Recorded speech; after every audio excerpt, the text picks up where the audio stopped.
이게 진정한 충격과 공포 아닌가요? 한 유럽의 전문가는 본인들의 교통 시스템은 세계에서 가장 뛰어나다고 자부했지만 사실상 현실은 정반대였습니다. 숨겨져 있던 충격적인 진실들이 하나둘 파헤쳐지면서 지금까지 지켜온 신뢰들이 모두 산산이 부서지고 말았는데요. 과연 그 속에 감춰진 충격적인 진실들은 과연 무엇인지 지금 바로 들어보시죠. 안녕하세요. 제 이름은 한나 밀러예요. 베를린 교통청에서 선임 엔지니어로 일하고 있죠. 우리 가족은 3대째 이어온 엔지니어 가문이에요. 할아버지는 독일 철도청에서, 아버지는 베를린 교통청에서 근무하셨고, 저도 그 뒤를 이어 교통 시스템을 연구하고 있죠.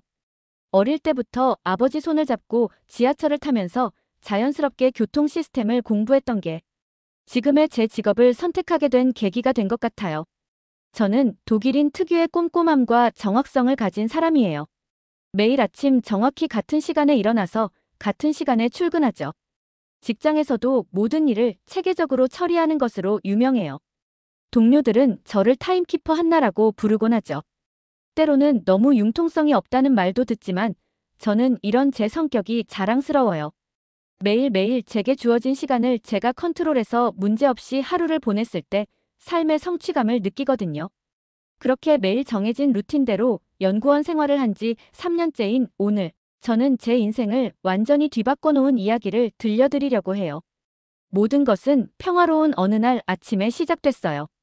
평소처럼 정확히 제 시간에 출근해서 업무를 시작하려는 찰나, 갑작스러운 국장님의 긴급 미팅 요청을 받았죠.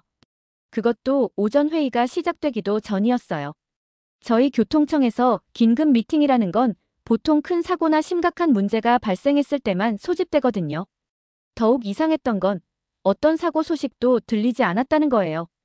부서 직원들의 표정도 평소와 다름없이 차분해 보였고요. 아침 뉴스에서도 특별한 교통사고나 문제는 보도되지 않았죠. 조금은 불길한 예감을 안고 국장실로 향하는 제 발걸음은 너무나 무거웠죠. 알 수는 없었지만 그 불길한 예감은 뭔가 제 인생을 뒤흔들 것만 같은 느낌이었죠. 평소에는 자신감 넘치게 걸었던 복도가 그날따라 왜 이리 길게 느껴지던지. 그 순간 제가 들어갈 사무실에서 전혀 예상치 못한 일이 기다리고 있다는 걸 전혀 알지 못했어요. 심장이 쿵쾅거리는 긴장감을 안고 노크를 하고 들어간 순간 사무실의 분위기는 제가 상상했던 것과는 완전히 달랐어요. 국장님 옆에는 아시아교통연구부서의 팀장님도 계셨고 테이블 위에는 수많은 자료들이 펼쳐져 있었죠. 평소 깔끔하게 정리되어 있던 국장님의 책상이 서류들로 어수선한 것을 보니 뭔가 큰일이 있다는 걸 직감적으로 알 수 있었어요. 국장님은 평소와 다르게 미소를 지으시며 제게 중요한 프로젝트를 맡기고 싶다고 말씀하셨어요. 저는 그동안 맡았던 업무에서 좋은 성과를 내며 신뢰를 쌓아왔기 때문에 새로운 프로젝트라면 분명 최근에 제가 제안했던 베를린 지하철 노선 개편안이 좋은 평가를 받았었기에 당연히 그것과 관련된 후속 프로젝트일 거라고 생각했어요. 하지만 국장님의 다음 말씀은 저를 완전히 당황하게 만들었어요. 한나, 한국의 교통 시스템을 연구해 오면 어떻겠나? 그 순간 제 귀를 의심할 수밖에 없었어요. 요즘 아시아 국가 중에 한국 교통 시스템이 전 세계적으로 난리라는구나. 한국이라뇨? 아시아에서 교통이라고 하면 당연히 일본 아닌가요? 제가 알기로는 일본이 아시아에서 가장 발달된 교통 체계를 가지고 있다고 알고 있었거든요. 저는 즉시 반문했죠. 국장님, 일본의 시스템을 연구하는 게 더 좋지 않을까요? 신칸센도 있고 도쿄의 지하철도 세계적으로 유명하잖아요. 하지만 국장님은 고개를 저으셨어요. 그리고 책상 위에 놓인 태블릿을 제게 건네주셨어요. 화면에는 세계 각국의 교통 시스템 평가 보고서가 띄워져 있었는데 놀랍게도 한국의 순위가 매우 높았어요. 모든 항목들이 거의 다 만점에 가까웠죠. 그때 문득 대학원 시절 생각이 났어요. 베를린 공대에서 교통공학을 전공할 때 만났던 한국인 친구 지수가 떠올랐죠. 지수는 늘 한국의 교통 시스템이 얼마나 편리한지 자랑하곤 했었거든요. 특히 서울 지하철의 실시간 도착 정보 시스템과 통합교통카드에 대해 열정적으로 이야기했던 기억이 나요. 당시 저는 솔직히 말씀드리면 좀 말도 안 되는 과장된 이야기라고 생각했죠. 아무리 그래도 독일이나 일본보다 앞서 있을 리가 없어라고 속으로 생각했던 게 사실이에요. 일본도 제가 직접 다녀왔던 경험이 있었기 때문에 아시아에서는 일본보다 뛰어날 수 없다고 생각했죠. 저는 잠시 고민하다가 결국 지수에게 연락을 했어요. 졸업 후 각자의 길을 가느라 연락이 뜸했는데 지수는 변함없이 반갑게 전화를 받아주었죠. 서울의 교통 시스템에 대해 물어보니 지수는 전공자다운 전문성으로 자세히 설명해주기 시작했어요. 실시간으로 열차 위치를 확인할 수 있는 시스템, 버스부터 지하철까지 하나의 카드로 이용 가능한 통합 교통카드, 완벽한 환승 체계, 모든 역사에 설치된 스크린도어, 교통약자를 위한 편의시설까지. 듣다 보니 만화에서나 나올 법한 마치 미래의 교통 시스템 같았어요. 하지만 솔직히 말씀드리면 지수의 설명을 들으면서도 반신반의했어요. 아무리 친한 친구의 말이라도 제가 직접 보기 전까지는 쉽게 믿기 어려웠거든요. 정말 그게 가능할까? 이거 죄다 뻥 아니야? 하는 의구심이 계속 들었죠. 특히 일본과 비교했을 때 의심이 더 커졌어요. 도쿄의 지하철은 이미 세계적으로 유명하잖아요. 교통하면 떠오르는 게 당연히 일본 아닌가요? 그런데 한국이 일본보다 더 발전된 시스템을 가지고 있다니. 솔직히 전 믿을 수 없었어요. 하지만 국장님의 말씀이 계속 마음에 남아 있었죠. 한나, 우리 독일도 이제는 큰 변화가 필요해. 더 이상 과거에만 머물러서는 안 돼. 새로운 시각으로 세상을 봐야 할 때야. 이번 출장이 우리 독일에 큰 변화를 가져올지도 몰라. 그리고 지수가 보내준 서울 지하철 관련 자료들을 보면서 믿져야 본전이지 하는 생각으로 자료들을 유심히 보며 마음을 다잡았죠. 결국 깊은 고민 끝에 저는 결심을 했어요. 자료는 자료일 뿐. 직접 내 두 눈으로 확인하기 전까지는 알 수 없는 거지. 의심 가득한 마음을 안고 저는 조심스럽게 말씀드렸어요. 국장님, 한국 한번 다녀오겠습니다. 그렇게 시작된 저의 한국행은 제가 가지고 있던 모든 고정관념을 깨뜨리는 여정이 되었어요. 하지만 퇴근 후 집에 돌아와 아버지께 한국행 소식을 전했을 때 아버지도 저와 비슷한 반응이셨어요. 한국이라고? 일본도 아니고. 하지만 이상하게도 그 의심과 걱정이 오히려 저를 더 설레게 만들었어요. 뭔가 새로운 것을 발견하게 될 것 같은 이상한 예감이 들었거든요. 심지어 한국을 가보는 것도 처음이었기 때문에 더 설레었죠. 최근 독일에서는 K-팝과 한국 화장품이 제 친구들 사이에서 아주 열풍이거든요. 오히려 잘 됐다고 생각했죠. 12시간이 넘는 긴 비행 끝에 드디어 인천국제공항에 도착했어요. 이른 아침 시간에 도착했음에도 불구하고 공항은 완벽하게 돌아가고 있더라고요. 처음 와본 한국은 정말 너무나 신기했어요. 아니, 이게 진짜 한국이라는 나라가 맞나? 라는 생각이 들 정도로 눈이 휘둥그레해지더라고요. 입국 심사를 기다리면서 공항 내부를 둘러보는데 베를린 브란덴부르크 공항이 자꾸 생각나면서 비교되더라고요. 우리의 자랑스러운 신공항이지만 인천공항과 비교하자니 왠지 마음이 불편해졌어요.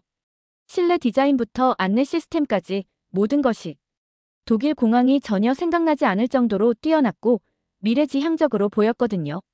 짐을 찾으러 나가다가 화장실이 너무 급해서 잠깐 화장실에 들렀는데요. 이게 제가 받은 첫 번째 충격이었어요. 이곳은 공항의 화장실이 아니고 마치 고급 호텔의 화장실 같았죠. 깨끗한 것은 기본이고 실내 공기까지 너무나 쾌적하더라고요. 베를린에서는 공항 화장실을 이용할 때마다 유료에 청결도도 별로였던 게 떠올랐어요. 옆 나라인 일본 나리타 공항도 정말 깨끗하다고 생각했는데 이건 진짜 차원이 달랐어요. 진짜 여기가 호텔인지 공항인지 헷갈릴 정도였다니까요. 입국장을 빠져나오는데 여기서 두 번째 충격을 받았죠. 무려 무인 안내 로봇이 돌아다니는 거예요. 처음에는 그냥 전시용인 줄 알았거든요. 하지만 실제로 외국인 관광객들의 질문에 답변하고 길 안내까지 해주더라고요. 심지어 13개 언어를 지원한다고 해요. 일본 공항에서 봤던 단순한 음성 안내기와는 비교도 안 되는 수준이었죠. 아니, 이게 같은 아시아 국가가 맞나 싶었죠. 공항에서 서울로 가는 공항철도를 타기 위해 이동하는 중에 셀프 체크인 키오스크가 줄지어 있는 걸 봤어요. 베를린에서는 아직도 대부분의 업무를 직원에게 일일이 확인받아야 하는데 여기는 모든 게 자동화되어 있었어요. 키오스크 화면에 독일어가 완벽하게 지원되는 것도 인상적이었죠. 승강장으로 내려가는 길에 에스컬레이터와 엘리베이터가 곳곳에 설치되어 있는 게 눈에 띄었어요. 베를린의 많은 역들이 아직도 계단만 있는 것과는 대조적이었죠. 일본도 출퇴근 시간에는 에스컬레이터 운행을 중단하는 경우가 있다고 들었는데 여기는 24시간 운영한다고 해요. 승강장에 도착해서 또 한 번 놀랐어요. 모든 승강장에 스크린 도어가 설치되어 있었거든요. 베를린에서는 상상도 못할 시설이에요. 일본의 지하철도 최근에야 일부 설치하기 시작했다고 들었는데 한국은 모든 역사에 이미 설치되어 있다니 놀라웠죠. 열차를 기다리는 동안 전광판을 유심히 봤어요. 실시간으로 열차 위치가 표시되고 몇 분 후에 도착하는지 정확한 시간은 물론 현재 열차가 어느 구간을 지나고 있는지까지 알 수 있더라고요. 제가 직접 시간도 체크해보고 열차가 진짜 제대로 오는지 확인했는데 한 번도 어긋난 적 없이 완벽하게 맞아 떨어졌죠. 베를린에 잠시 후 열차가 들어옵니다라는 단순한 안내방송이 갑자기 너무 구식처럼 느껴졌어요. 아니, 왜 독일은 이렇게 시스템을 만들지 못하는 거지? 깊은 고민에 빠져드는 순간이었죠. 열차가 도착하자마자 또 한 번 놀라지 않을 수 없었어요. 정확히 예정된 시간에 도착한 것도 놀랍지만 차량 자체가 달랐어요. 새하얀 차체에 LED 조명까지 마치 미래의 열차 같았죠. 일본의 나리타 익스프레스를 탔을 때는 약간 낡은 느낌이었는데 말이에요. 차내에 들어서자 쾌적한 온도와 깨끗한 공기가 저를 반겼어요. 베를린의 낡은 냉방시설이나 도쿄의 더운 여름철 차량이 떠올랐죠. 서울역으로 가는 동안 차창 밖 풍경을 구경하려고 했는데 이게 웬일인가요? 지하철 안에서 와이파이가 끊김없이 연결되는 거예요. 베를린에서는 상상도 못할 일이에요. 일본 지하철도 터널 구간에서는 통신이 안 되던데 한국은 지하에서도 완벽한 통신이 가능하다니. 그러다 문득 옆자리에 앉은 현지인의 모습이 눈에 들어왔어요. 스마트폰으로 실시간 교통 정보를 확인하고 있더라고요.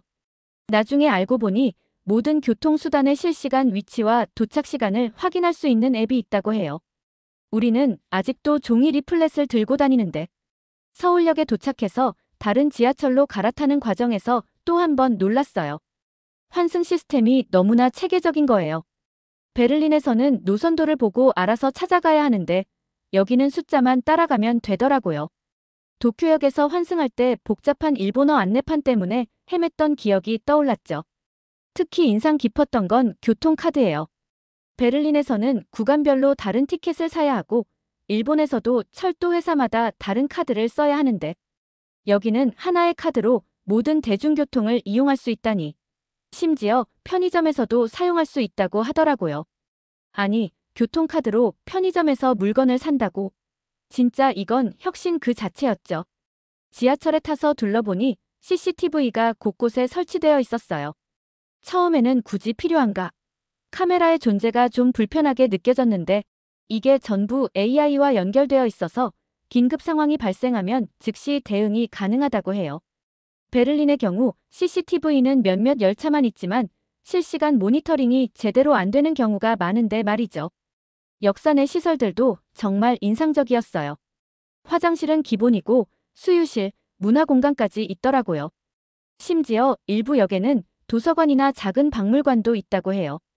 베를린의 역사들이 단순히 교통수단을 위한 공간이었다면 여기는 마치 작은 문화공간 같았어요. 문득 지수의 말이 떠올랐어요. 한국의 교통 시스템은 세계 최고 수준이야. 처음 들었을 때는 그저 자국에 대한 자부심이라고 생각했는데 이제는 완전히 이해가 가요. 오히려 겸손한 표현이었다는 생각까지 들 정도예요. 이제 서울교통공사로 향하는 길인데 벌써부터 가슴이 두근거려요. 지금까지 본 것만으로도 충격적인데 과연 어떤 놀라운 시스템들이 더 기다리고 있을까요? 독일인의 자부심이 완전히 무너진 지금 저는 오히려 더 설레는 마음으로 이 낯선 도시를 바라보고 있어요. 특히 인상 깊었던 건 모든 시스템이 사람을 위해 존재한다는 느낌이었어요. 베를린이나 도쿄가 시스템의 효율성만을 추구했다면 서울은 효율성과 편의성을 동시에 잡은 것 같았죠. 이제 저는 더 이상 의심하지 않아요. 한국의 교통 시스템이 세계 최고 수준이라는 걸 이제는 제 눈으로 직접 확인했으니까요. 서울교통공사로 향하는 발걸음이 가벼웠어요. 아침부터 경험한 놀라운 시스템들 덕분일까요? 이제는 오히려 어떤 새로운 충격을 받게 될지 기대가 되더라고요. 처음 한국행을 결정했을 때의 의심과 걱정은 어느새 사라지고 없었죠. 서울교통공사 건물에 들어서자 로비부터 달랐어요. 대형 스크린에는 서울 전역을 운행 중인 실시간 열차 운행 정보가 표시되고 있었죠. 베를린의 교통공사는 아직도 화이트보드에 수기로 정보를 업데이트하는데 말이에요. 일본도 각 철도 회사별로 관제실이 따로 있어서 통합관리가 안 된다고 들었는데 안내를 맡은 김 과장님이 먼저 통합관제센터로 저를 안내했어요. 문을 열자마자 저도 모르게 와 하는 탄성이 나왔죠. 마치 영화에서나 보던 나사 관제센터 같았어요. 수백 개의 모니터가 벽면을 가득 채우고 있었고 각 화면에는 실시간으로 역사 내 상황이 중계되고 있었어요. 우리는 AI 기술을 활용해 모든 상황을 실시간으로 감지하고 있어요. 김 과장님의 설명이 이어졌어요. 예를 들어 누군가 선로에 침입하면 즉시 감지해서 열차 운행을 중단시키고 역사 내 혼잡도를 파악해 열차 배차 간격을 자동으로 조절한다고 해요. 베를린에서는 상상도 못할 시스템이에요. 특히 놀라웠던 건 장애 발생 시 대처 방식이었어요. 얼마 전 일본 도쿄에서는 간단한 신호장애로 몇 시간 동안 열차 운행이 중단됐다는 뉴스를 봤거든요. 하지만 여기는 문제가 생기면 즉시 우회 경로를 생성하고 승객들의 스마트폰으로 실시간 안내 메시지를 보낸다고 해요. 환승 시스템도 정말 체계적이더라고요. 처음에는 숫자로 환승한다는 말이 이해가 안 됐는데 직접 체험해보니 너무 편리했어요. 예를 들어 4번 출구로 나가면 다른 노선으로 갈아탈 수 있고 그 경로가 가장 빠르다는 걸 AI가 계산해서 알려준다고 해요. 도쿄에서 환승할 때 복잡한 안내 표지판에 헤맸던 게 떠올랐어요. 교통약자를 위한 시설도 완벽했어요. 모든 역사의 엘리베이터는 기본이고 휠체어 리프트, 점자블록, 음성 안내 장치까지. 베를린의 많은 역들이 아직도 계단밖에 없는 것과는 큰 차이였죠. 한국의 지하철은 모두를 위한 교통수단이에요. 김 과장님의 말씀이 가슴에 와닿았어요. 역사 내 편의시설도 놀라웠어요. 지하철역이 단순한 교통시설이 아니라 하나의 생활 문화 공간이더라고요. 도서관, 작은 영화관, 문화공연장까지. 일본의 역들이 상업시설 위주라면 여기는 시민들을 위한 문화 공간이 많았어요. 특히 인상 깊었던 건 스마트 스테이션 시스템이에요. 역사 내 모든 시설이 IoT로 연결되어 있어서 조명부터 환기까지 모든 것이 자동으로 그리고 최적의 상태로 제어된다고 해요. 에너지 효율도 높이면서 이용객들의 편의성도 높이는 거죠. 안전 시스템도 완벽했어요. 모든 역사에 스크린도어가 설치되어 있는 것은 기본이고 화재 감지, 지진 감지, 공기질 측정까지. 일본이 지진 안전에만 중점을 둔 것과는 달리 모든 종류의 위험에 대비하고 있었죠. 김 과장님께서는 이런 시스템을 구축하는 데 오랜 시간이 걸렸다고 하셨어요. 처음에는 많은 어려움이 있었죠. 하지만 우리는 멈추지 않고 계속 발전했어요. 지금도 매일 새로운 기술을 테스트하고 있답니다. 그 말씀을 들으며 베를린의 모습이 떠올랐어요. 우리는 너무 오랫동안 과거에 안주해왔던 건 아닐까요? 독일의 기술력이 최고라는 자부심이 오히려 발전을 가로막은 건 아닐까요? 견학을 마치고 나오는 길에 한 가지 확신이 들었어요. 이제는 우리가 한국의 시스템을 배워야 할 때라는 거죠. 더 이상 아시아의 작은 나라라고 무시할 수 없어요. 적어도 교통 시스템에 있어서는 한국이 진정한 선진국이에요. 이제 남은 건 제가 보고 배운 것들을 어떻게 베를린에 적용할 수 있을지 고민하는 거예요. 쉽지 않은 과제겠지만 한국의 혁신적인 시스템을 직접 경험한 지금 저는 희망을 봤어요. 우리도 할 수 있을 거예요. 다만 먼저 인정해야 해요. 우리가 배워야 할 게 있다는 걸요. 오늘 하루 동안 제가 가지고 있던 모든 편견이 깨졌어요. 이제는 더 큰 도전이 기다리고 있죠. 베를린으로 돌아가서 이 놀라운 시스템들을 어떻게 설명할지. 벌써부터 설렘과 긴장이 교차하네요. 서울교통공사 견학을 마치고 나오는 길에 김 과장님께서 특별한 제안을 하셨어요. 한나 씨, 우리 관제센터에서 실제 야간 운영을 한번 지켜보시겠어요? 망설일 이유가 없었죠. 베를린으로 돌아가기 전에 꼭 보고 싶었던 거였거든요. 저녁이 되자 관제센터의 분위기가 달라졌어요. 낮에 봤을 때는 조용했는데 이제는 마치 살아있는 생명체처럼 느껴졌죠. 수백 개의 모니터가 실시간으로 반짝이며 서울 전역의 지하철 상황을 보여주고 있었어요. 여기서 모든 걸 통제할 수 있어요. 관제사분의 설명이 시작됐어요. 각 역사의 혼잡도, 열차 위치, 신호 시스템, 전력 공급까지 모든 정보가 실시간으로 모니터링 되고 있었죠. 일본의 분절된 철도회사 시스템이 떠올랐어요. 도쿄에서는 철도회사마다 관제실이 따로 있어서 긴급 상황 때 대처가 늦어진다고 들었거든요. 갑자기 한 모니터에 빨간 경고등이 켜졌어요. 순간 긴장했는데 관제사님은 차분하게 상황을 설명해 주셨어요. 열차 운행 간격이 약간 벌어졌네요. AI가 자동으로 뒤따르는 열차들의 간격을 조정하고 있어요. 베를린에서는 이런 상황이 발생하면 수동으로 하나하나 조정해야 하는데 여기서는 AI가 실시간으로 최적의 해결책을 제시하더라고요. 더 놀라운 건 승객 분석 시스템이었어요. AI가 실시간으로 각 역사의 승객 수를 파악하고 시간대별 예상 승객 수까지 계산해서 열차 배차 간격을 자동으로 조절한다고 해요. 일본도 승객 분석은 하지만 과거 데이터에 의존하는 경우가 많다고 들었어요. 이건 실시간 열차 내부 혼잡도예요. 관제사님이 다른 화면을 보여주셨어요. 열차 안에 혼잡한 정도가 색깔로 표시되어 있었죠. 빨간색은 혼잡, 초록색은 여유 있는 칸을 의미한다고 해요. 이 정보는 역사의 전광판은 물론 승객들의 스마트폰 앱으로도 전송된대요. 잠깐만요. 저기 뭔가 이상한데요? 제가 한 화면을 가리켰어요. 한 승객이 선로 쪽으로 몸을 기울이는 것 같았거든요. 그런데 놀랍게도 AI가 이미 그 상황을 감지하고 있었어요. 즉시 역무원에게 알림이 가고 동시에 열차 운행 속도도 자동으로 조절되더라고요. 우리는 이런 긴급 상황에 대비해 수백 가지 시나리오를 준비하고 있어요. 관제사님의 설명이 이어졌어요.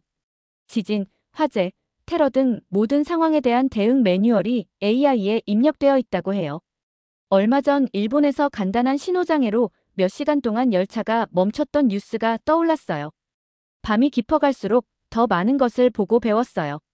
심야 열차 운행 시스템, 새벽 첫차 준비 과정, 선로 점검 시스템까지 모든 것이 완벽하게 자동화되어 있었죠. 베를린의 수동 점검 시스템이 갑자기 너무 구식으로 느껴졌어요.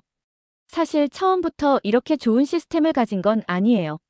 김 과장님이 말씀하셨어요. 우리도 수많은 시행착오를 겪었죠. 하지만 멈추지 않고 계속 발전했어요. 지금도 매일 새로운 기술을 테스트하고 있답니다. 그 말씀을 들으며 베를린의 모습이 떠올랐어요. 우리는 너무 오랫동안 과거의 시스템에 안주해왔던 건 아닐까요? 독일의 기술력이 최고라는 자부심이 오히려 발전을 가로막은 건 아닐까요? 밤샘 견학을 마치고 나오는 길에 새벽 하늘을 올려다봤어요. 첫 차를 타기 위해 줄을 서 있는 시민들이 보이더라고요. 그들은 아마 모르겠죠. 자신들의 안전하고 편안한 출근길을 위해 이렇게 많은 첨단 시스템이 밤새도록 가동되고 있다는 걸요. 이제 저는 확신해요. 우리가 배워야 할 것은 단순히 기술이 아니라는 걸요. 시민을 위한 서비스 정신, 끊임없는 혁신에 대한 열정. 이런 것들이 한국의 교통 시스템을 세계 최고로 만든 진짜 원동력이 아닐까요? 베를린으로 돌아가면 많은 것을 바꿔야 할 것 같아요. 하지만 이제는 두렵지 않아요. 제가 본 것들, 배운 것들이 우리의 미래가 될 테니까요. 더 이상 독일식이니 일본식이니 하는 구분은 의미 없을 것 같아요. 이제는 그저 더 나은 방향을 향해 나아가면 되니까요. 관제센터를 나서는 제 발걸음이 가벼웠어요. 마치 미래를 보고 온 것 같은 기분이었거든요. 이제 남은 건 이 놀라운 경험을 어떻게 베를린에서 실현할 수 있을지 고민하는 거예요. 관제센터 견학을 마치고 나온 다음 날 지수와 약속이 있었어요. 대학원 시절 친구를 3년 만에 만난다고 생각하니 가슴이 설렜죠. 베를린에서 한국의 교통 시스템을 자랑하던 그녀의 말이 모두 사실이었다는 걸 이제는 제가 직접 경험했으니까요. 지수는 강남역에서 만나자고 했어요. 우리나라의 가장 핫한 역이라면서요. 도착해보니 또 한 번 놀라지 않을 수 없었어요. 지하철역이 하나의 거대한 지하도시를 이루고 있었거든요. 쇼핑몰, 식당, 문화공간까지. 베를린의 역들이 단순한 교통시설이었다면 여기는 삶의 공간 그 자체였어요. 한나, 우리 서울의 진짜 맛집으로 갈까? 지수가 제 손을 잡아 끌었어요. 지하철을 2번 갈아타고 도착한 곳은 아담한 한식당이었죠. 평범해 보이는 식당 앞에 섰을 때만 해도 이곳이 제 인생을 또 한 번 바꿔놓을 거라고는 상상도 못했어요. 굴보쌈 무할리필이라는 걸 처음 경험해봤어요. 프랑스에서는 최고급 식재료인 굴을 이렇게 푸짐하게 먹을 수 있다니. 일본에서도 이런 경험은 못해봤어요. 신선한 해산물과 푸짐한 고기, 아삭한 쌈채소가 어우러진 맛은 평생 잊지 못할 것 같아요. 지수야, 내가 베를린에서 했던 말들. 미안해. 제가 먼저 사과했어요. 그때는 내가 자국을 자랑하느라 과장한다고 생각했거든. 근데 이제 보니 오히려 겸손하게 말한 거더라. 지수는 웃으며 고개를 저었어요. 괜찮아. 나도 처음 독일에 갔을 때는 독일의 시스템이 최고라고 생각했었으니까. 식사를 마치고 우리는 한강공원으로 향했어요. 지하철에서 내려 버스로 갈아타는 과정이 너무 자연스러웠죠. 하나의 교통카드로 모든 게 해결되니까요. 일본에서는 철도 회사마다 다른 카드를 써야 해서 불편했던 게 떠올랐어요. 한강변에 앉아 지수와 이야기를 나누면서 이번 출장에서 배운 것들을 정리해봤어요. 단순히 기술적인 시스템을 넘어서 사람을 중심에 둔 교통 철학, 끊임없는 혁신을 추구하는 자세.